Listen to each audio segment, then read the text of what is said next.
Now, a 17-year-old girl who says she was exposed to horrific images on a smartphone during the school day has joined forces with two dads to bring legal action against the Education Secretary.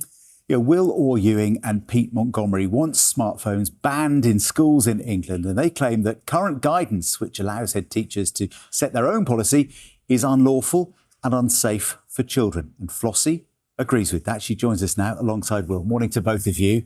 Morning. So, Flossie, you're 17 now. Yes. But you're only too aware yourself of what you've seen and experienced about the risks of smartphones. Mm-hmm. Yeah. What happened just after you started secondary school? Yeah, so moving from primary school, which I grew up without a smartphone, to the drastic change to secondary school, I got a cell phone. Within about 3 months, I had been shown horrific videos from social media, Twitter, pornographic videos, which, you know, an 11-year-old shouldn't be seeing.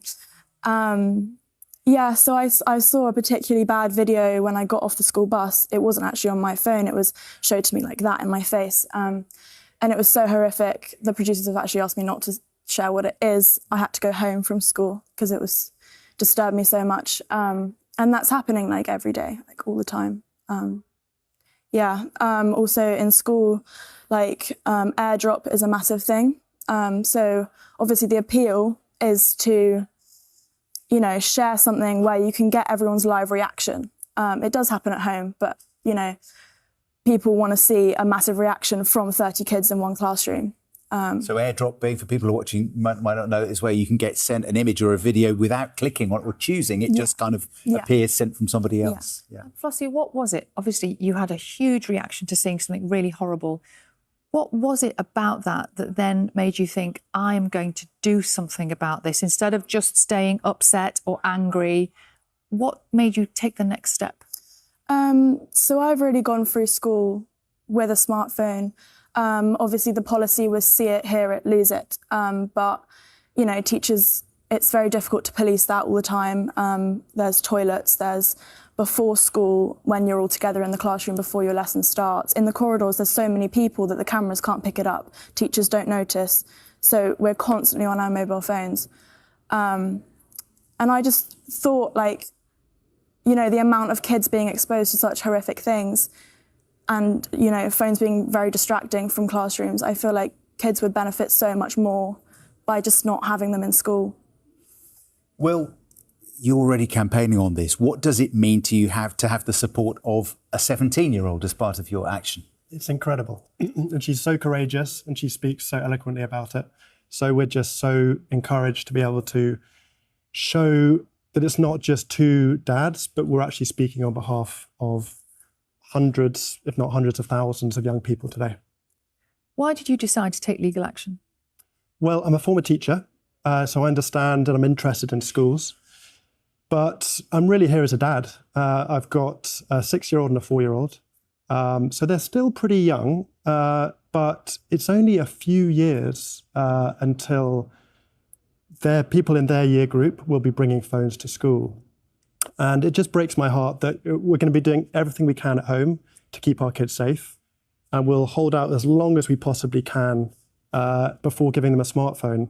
But then, you know, they go on a school bus, they're in the school playground, and something happens like it did to Flossie. And then all of that work that we've been putting in is just sort of undone in a moment. And I think that's just happening to families across the country at the moment.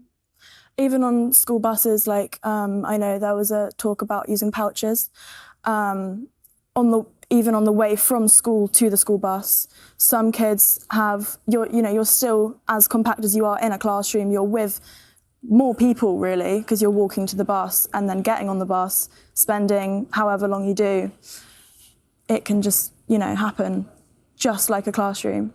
And something actually like quite heartwarming is, so my school has now banned smartphones completely. And there's 2 local kids, year 7s, on my school bus. And it was just so refreshing to see them actually having a conversation on the bus, because they don't have phones. Actually laughing, talking, which is like shockingly so rare for me to see, because I've gone through school, getting on the bus and watching everyone. Flossie saying that her school's banned them. Yeah. But we've covered here in the past that lots of schools trying lots of different things. You say there needs to be basically a blanket ban. Nationwide ban. Yeah. This is the thing. So some schools are moving, like Flossie's school, in the right direction. But at the moment, it's about 80% of schools still have the former policy in Flossie's school, which is phones should not be seen or heard. But a blanket ban would still mean they were on the bus home, wouldn't it? Or bus stop? Wherever a school has duty of care, that is where we're saying that we should get rid of smartphones and move to a brick phone only policy. So when you're in the family home, if a parent wants to buy their child a smartphone, that's on them.